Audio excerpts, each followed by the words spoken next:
Hello and welcome to another edition of Mailbag.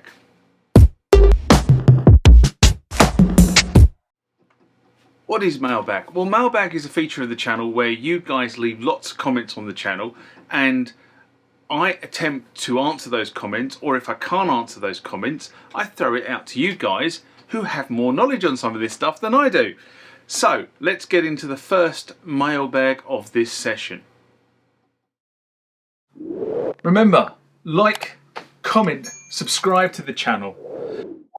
Go over to Instagram and follow me there. Go over to Facebook, follow me there. That's where the normal notices are. And consider becoming a Patreon.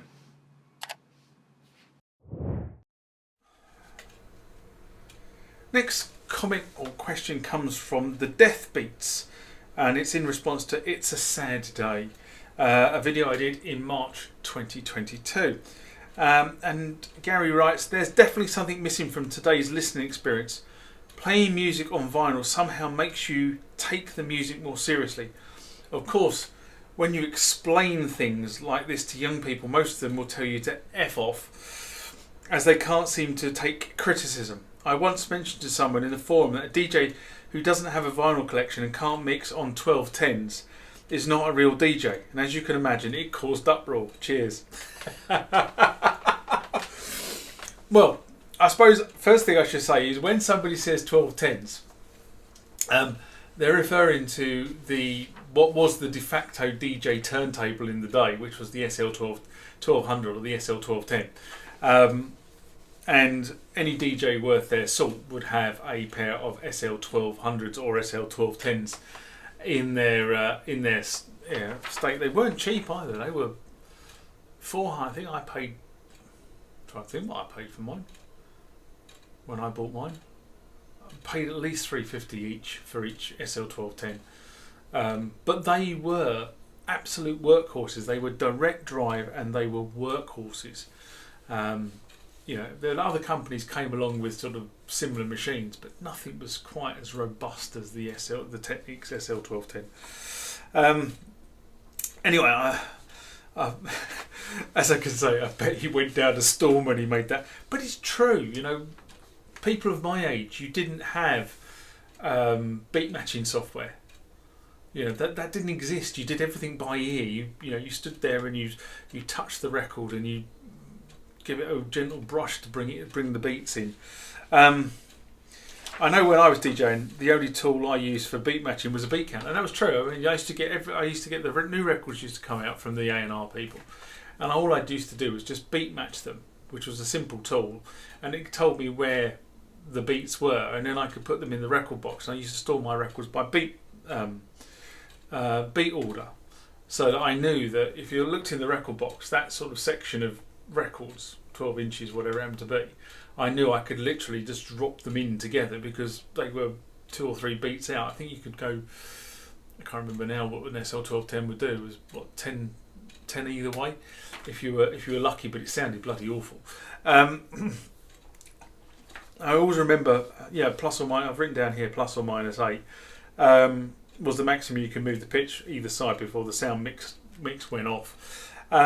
And I pretty much stayed within that for most of the time I worked with my SL1210s. I do regret selling my SL1210s and my 12-inch collection because it was expensive by the time I hung up my headphones. But the reality was my ex kept on about them because they were just being stored in the garage and get rid of them, and because I wasn't using them, so in the end I sort of succumbed to the constant nagging and did. But I do wonder how many DJs of the CDJ era and MP3 era could actually work without beat matching functions that these platforms offer. I know that my VMJ that I've got, you can just say, well, I want that one to match to that one, and it will do the synchronization for you, more or less. It doesn't put it doesn't quite get the beats on, but it will actually do more or less get the synchronization there for you. And I have to admit, my current console, which that VMJ is 14 years old, pick a target, hit the beat match, and bang, away you go. But I do maintain the art of the album composition is lacking with many artists or their management. And what I mean by that, so the video itself was all about, back in the day when I was growing up, you would go to a record shop. You probably would listen to the record over the counter. You'd buy an album, a 12-inch platter, take it home, and you put the needle on track 1, and you listen to the album all the way through. And the artist would, they would compose an album of similar songs. It wouldn't like an era or how they were feeling or something like that. And you get to listen to that experience, and you don't get that anymore because people just pick and choose. iTunes has made it so that, and Spotify and other streaming platforms have made it. It's literally just pick and choose. Don't like that one, won't listen to that one, or I like that one. Kate Bush Running Up the Hill is a classic example of that. All the youngsters, snagged on to Running Up the Hill as a song, but weren't interested in any of the other work that Kate Bush had issued. So nothing. Next comment question comes from Mr. Sneebly. Is that Jack Black by disguise? In response to updating the firmware on your Behringer RD-8, a video I did in February 2020. Good God, that long ago. And he says, my RD-8 Mark II doesn't have no small button in the tiny hole. How do I update? Yes, redesigns. Now, there was a bit of a redesign between the RD-8 Mark I and the RD-8 Mark II following issues that were experienced with the development of the RD-9. In fact, when I checked, the RD-9 the little hole does not exist there either. But the process